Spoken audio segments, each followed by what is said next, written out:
haven't smiled the same since the ovarian cancer decided to rob my grandmother of her heartbeat. Death came and strangled the same vocal cord she used to sing my father's praise, turned the gardens inside of her into war zones, her body becoming her own personal Armageddon. War between body and mind, spirit and survival. And even though she was strong enough to move mountains for me and my siblings, she wasn't strong enough to win that battle. And that denial had me so lost, I started praying to the stars for clarity. I was whispering to these angels to tell me which ways to go because having conversations with God ain't never been easy for me. Walking by faith and not by sight has never been easy for me, so most nights I heard my heart screaming at God to let me lay in that casket with you.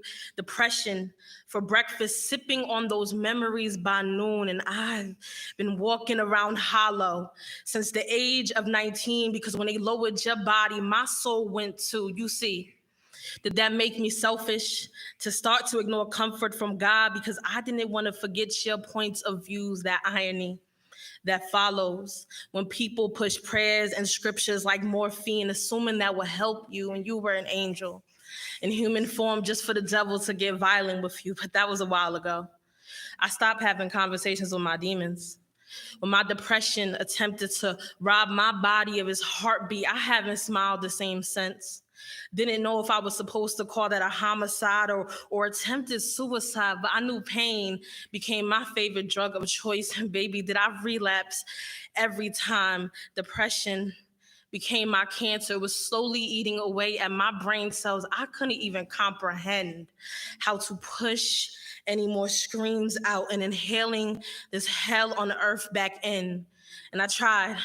I tried to resurrect you with my poetry, but I couldn't get my pen to produce enough impulse to get your heart to start moving again. And that reality was too hard to digest, so I decided to just stomach it. These metaphors and similes did nothing for my body when it was in distress, you see. You changed my views on death because I knew it couldn't be forever with the ways that you were living through me.